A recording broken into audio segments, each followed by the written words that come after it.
What's up, interpreters? I'm Jessica Moore, Superintendent at Sinks Canyon State Park and the Interpretive Lead for Wyoming State Parks. What is up, interpreters? This is Song, your NAI conferences and events manager. What is up, interpreters? I am NAI Executive Director Paul Caputo. Jessica Moore, a longtime friend of NAI, a longtime friend of me. It's so great to see you here on the What's Up Interpreters podcast. I'm going to go way back, Jessica, and just to sort of set the stage here, because now you're the interpretive lead with Wyoming State Parks. That's a big deal. But I want to know where you started in interpretation. What were your motivations? How did you get into the field of interpretation? Because we should set the stage here. You are on NAI's board of directors. You've been on NAI's board of directors several times. I want to know where it all started. How did you get involved in interpretation? I was thinking about this prior to coming on this podcast, and I was thinking, where did it start? And really, it goes way back to being a kid and my dad being in the National Park Service. Oh. And my dad is a natural interpreter. He just, everywhere he goes, he just talks to people. And so I grew up with that. I grew up with him essentially interpreting, but I didn't know that's what it was. I actually thought for a really long time that I was going to be a wildlife biologist. And all through high school and 3 years into college, I was going to be a wildlife biologist. And that was just the plan. And the real game changer for me was a professor at Central Michigan University, Lynn Dominguez. I took an environmental ed class from her, and that changed everything. I suddenly realized that although I love wildlife, I really love teaching people about wildlife. And I was 3 years into my bachelor's degree, and I needed to pick a minor. And my advisor said, "Oh, go do Parks and Rec. It's easy. You can still get done and graduate on time." And so I did that, and I took that class, and Lynn really just changed everything for me. And I suddenly said, "Oh no, this is what I'm supposed to be doing, not wildlife biology." And my advisor said, "No, that's okay. Just get your wildlife biology degree with a Parks and Rec minor, and you can still do all those things." And that was the beginning. And from there, I ended up working for the Park Service seasonally on and off for about 5 years as an interpretive park ranger, and finally made it into my full-time career working out in Washington State at Northwest Trek Wildlife Park. So I spent about 20 years working in a zoo as a zoo educator, and then eventually moved here to Wyoming, and am now with Wyoming State Parks. When you were at that zoo, there was a baby moose, and you knew the baby moose was going to come up because you messaged me or you emailed me way back then, and you said, "We have a baby moose. It's incredible." And so every time we spoke, I would ask you about the baby moose. You had to know that baby moose was going to come up. And at a certain point, you were like, "Paul, the baby moose is all grown up. You got to stop asking about it." But that baby moose was a big deal and is a formative part of our friendship over the years. Tell us about the baby moose. I know Song has a question for you, but I got to know about this baby moose as well, because that was I always used to love picturing the baby moose at your zoo. Yes, well, over my 18-year career at Northwest Trek, there were multiple baby moose, but I do remember having conversations with you about baby moose. We had moose born at the zoo, which was wonderful, and that was probably one of the ones that I told you about. We also would occasionally bring in rescue moose. And we actually had Alaska Airlines fly us a moose one time from Alaska. So that was really exciting. But moose were one of my favorite animals, are still one of my favorite animals. And so it was always a joy to be able to share with you if we had a baby moose. Now I have baby moose here in the state park, not under my care, but it's still exciting when we have wild moose and I get to see moose. So maybe next time I'll send you another moose picture when we have another. And no moose in your state park have ever flown commercially, I don't believe.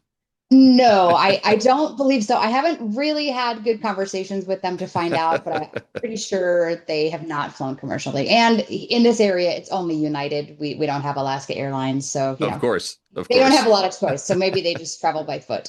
I don't know. Moose getting frequent flyer miles. Kind of crazy. Jessica, where is your park? I mean, I live in Utah.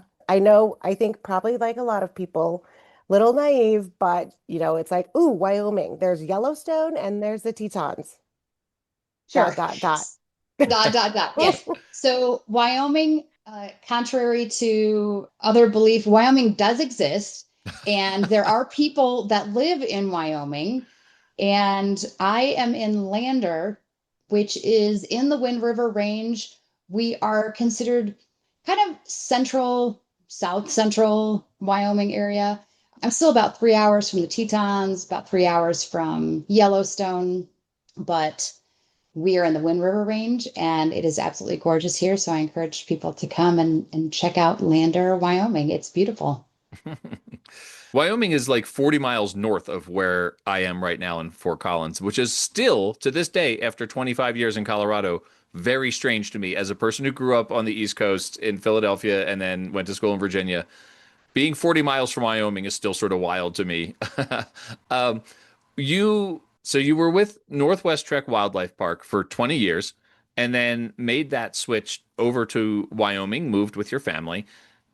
How much of a challenge was that for you as an interpreter to be interpreting all new content, right? I'm sure part of the sort of familiarity over 20 years with that content in Washington, that didn't travel with you, right? Like, and there was I'm sure a learning curve coming to Wyoming. How difficult was that for you? That was a challenge. And I think about that in terms of growing up in Michigan. I was there for 24 years before I moved to Washington State, and I had to do that whole reset. So there were some things that were the same, but a lot was different and was new, and it took a long time to build that kind of collective knowledge again, and then to do that again 20 years later to come from Washington to Wyoming.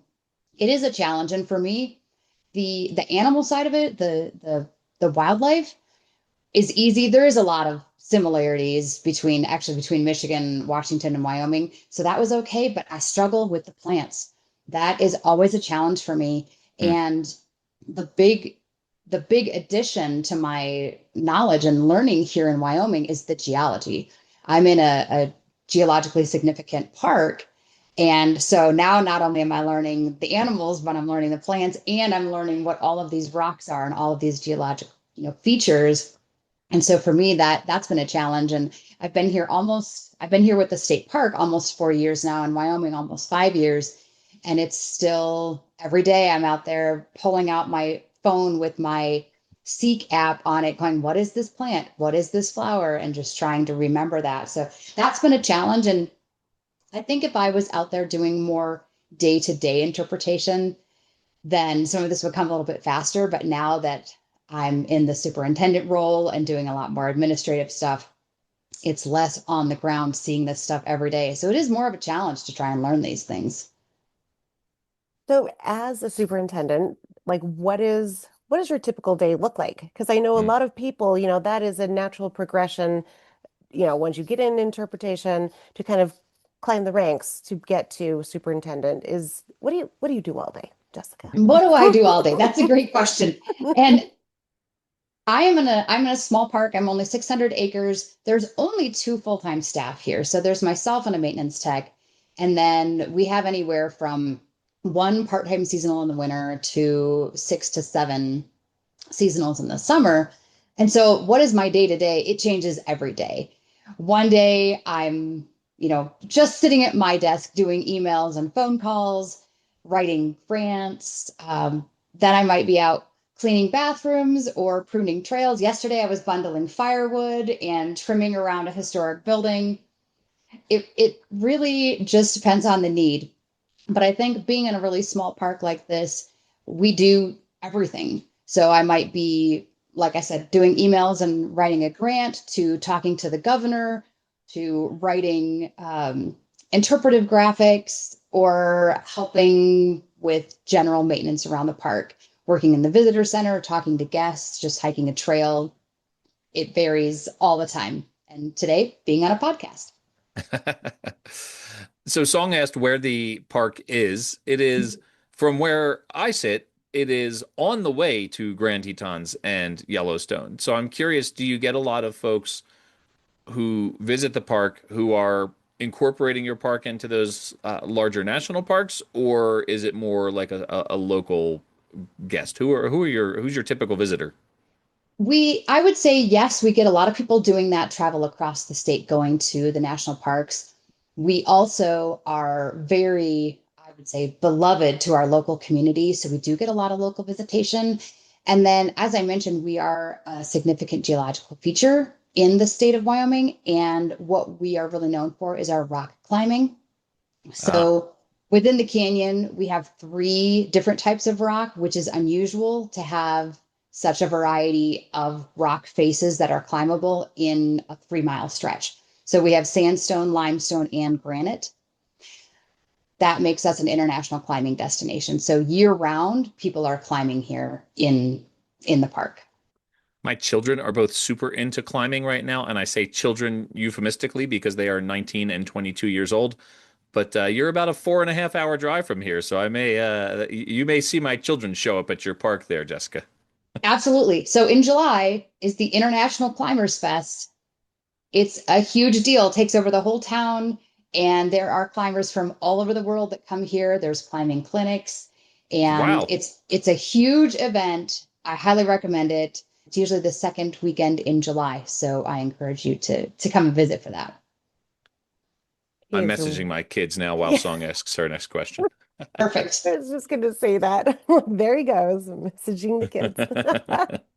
Jessica, so also I want to make note that Jessica did not look at her phone when she said the three types of different rocks in the canyon. No, I Again, did have to learn that one. so you were talking about your typical visitor. What are some of the challenges in your park? Like, I don't know, is it climate? Is it visitor issues? I'm really fortunate because we don't have a lot of issues here in the park. It is a very relaxed environment. And I would say if I had to, come up with a challenge, one, it's keeping people safe from rattlesnakes. So making sure that people are not messing with them, I would say, because we do have snakes around the park, and with so many climbers climbing in that really hot, dry, arid side of the canyon, there's a lot of rattlesnake encounters. So it's a lot of education, just getting people to be aware of and to safely recreate in the park. And then the other challenge that we have would be just managing users. We are a small park. It's like I said, it's only 600 acres, and we're bordered by national forest, which has thousands, hundreds of thousands of acres. But we have a lot of people that want to use a small space. And we are actually on game and fish land. So it's managing for wildlife as well as people. So for us, it's really trying to do a lot of education about sharing the space and about respecting and being good stewards of the land so that everyone has space to survive, to thrive, and to play. And so I think that's probably one of our bigger management issues is just finding that balance. So then I would assume that a lot of your interpretation there certainly incorporates some of these, so you said challenges, right? Rattlesnake education. Yes. I'm sure that's in your junior ranger book.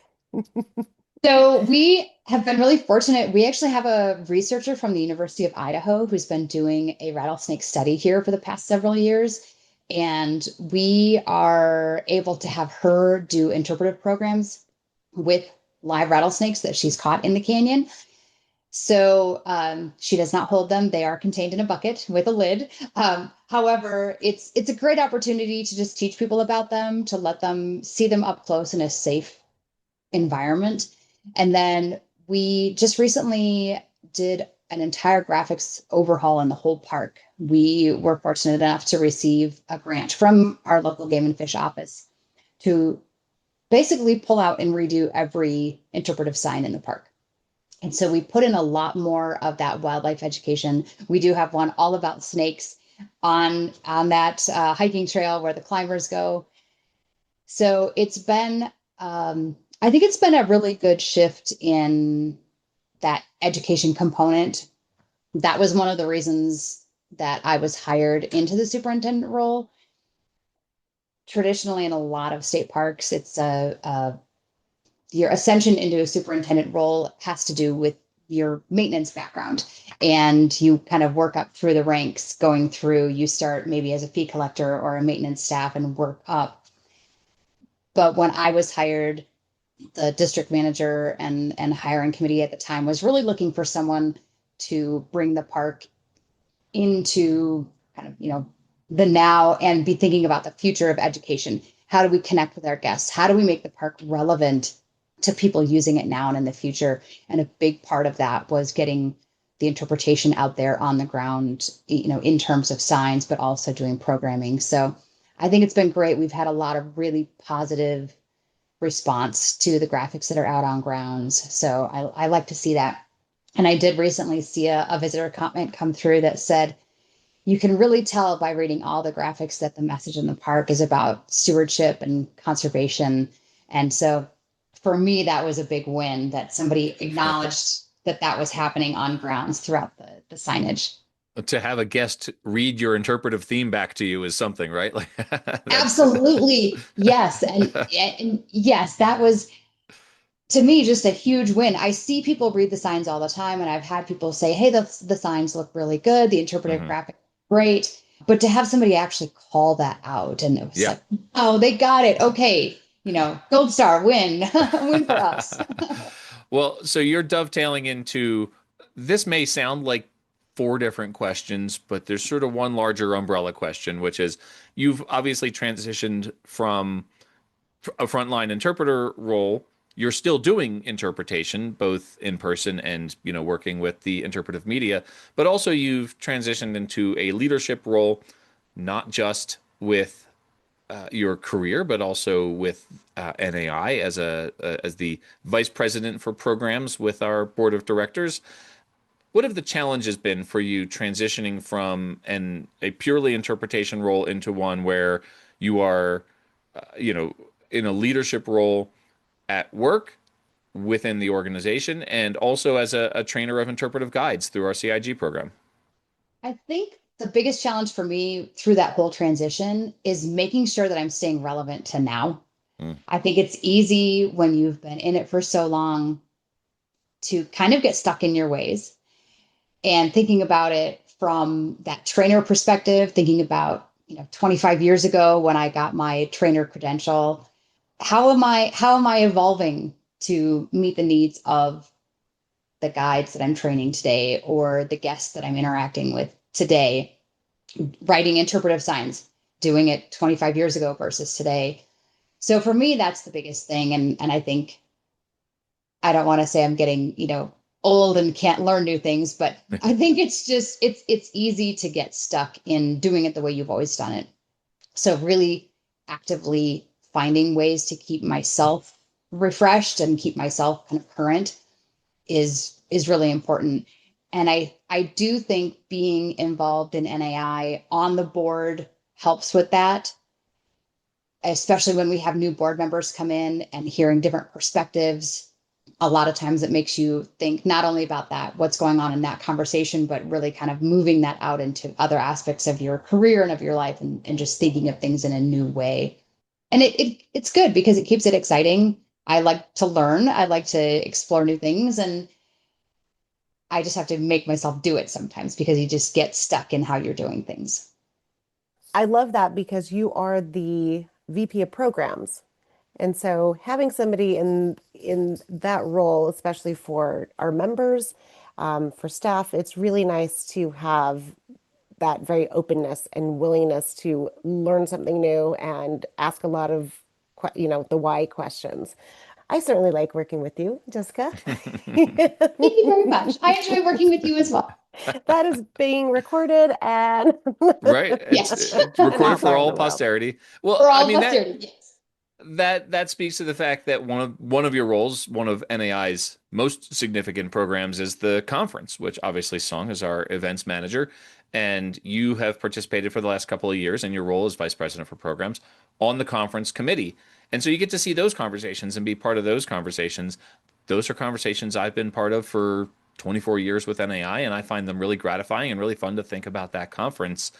That's a new experience for you, right? Because you have not been on a conference committee before. So this idea of a conference about interpretation. And this is not just me buzz marketing, it's an actual question about your career. But the NAI conference, November 10th through 14 in Oakland, California, please register now. No, don't register now. You can't register yet. But after July 1st, you can register. Being involved with professional development for interpreters at that level, how has that been different for you from, the smaller group trainings you do as an interpretive guide trainer, or, your larger roles with Wyoming State Parks? Being involved in the conference has really been really, I would say, eye-opening, and just understanding what all goes into that, and Song, what you do, I think is great. I honestly wish more people could get a behind the scenes look at what goes into the conference.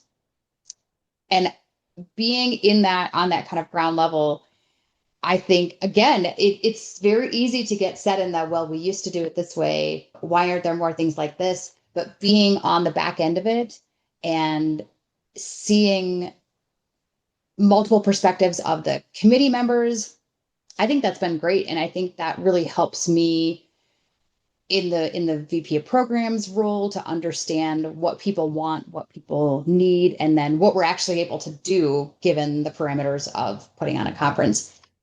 Song, I'm going to jump in and follow up on that, even though I know it's your turn. So I apologize for jumping in like this. But Jessica, you, in addition to, being on the conference committee and being the vice president for programs and teaching the CIG course and being a superintendent at a state park and being the interpretive lead for an entire state park agency, did I get it all? That's a lot. You did a 4-hour online training for NAI members on interpretive leadership and interpretation. And I'm curious, without giving away that whole 4-hour course, I'm curious to know, what is it that you think someone transitioning into a leadership role should know, and what is significant for leadership and interpretation right now as a field? I like to ask the small questions, Jessica, that you can answer in 15 to 20 seconds. Yeah, that's great. I actually had to write that one down. There was some. No, I think with that leadership course, in developing that leadership course and other leadership talks that I have done, I think the key takeaway for me, being in a leadership role and seeing other leaders working with other leaders, it's all about the authentic relationship.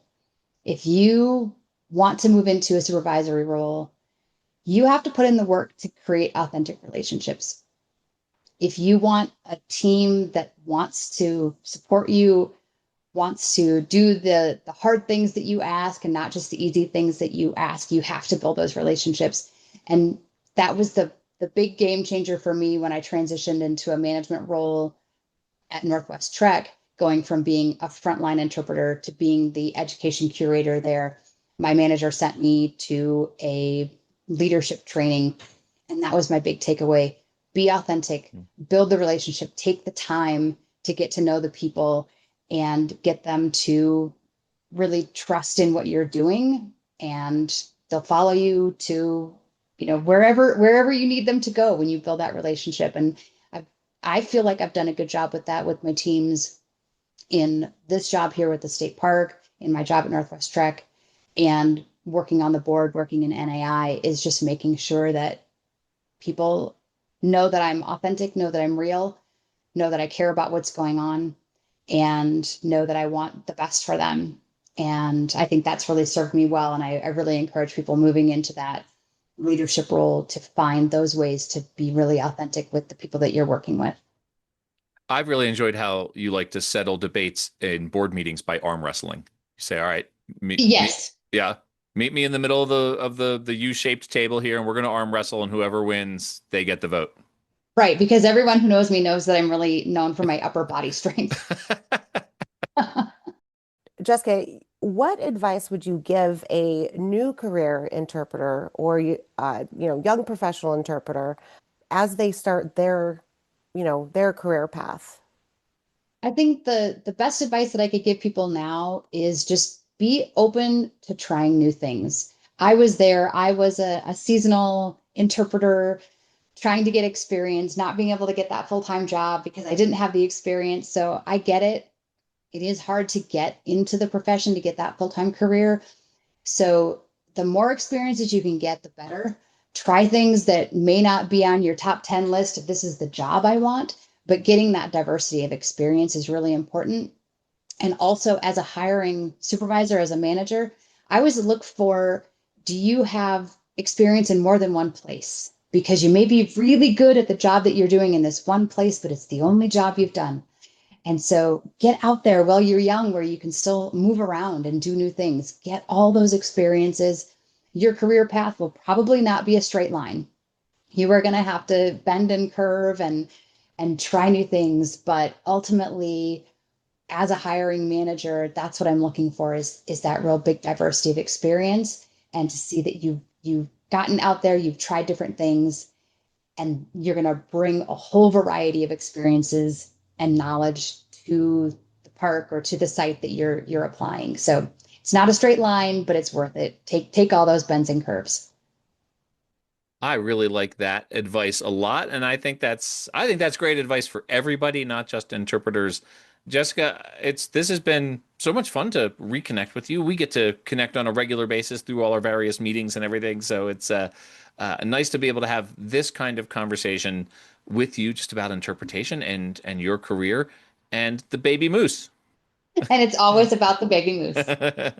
Jessica, where can people find Sinks Canyon State Park? Where can people find Wyoming State Parks? Where can people find the work that you're doing online, on social media, that sort of thing?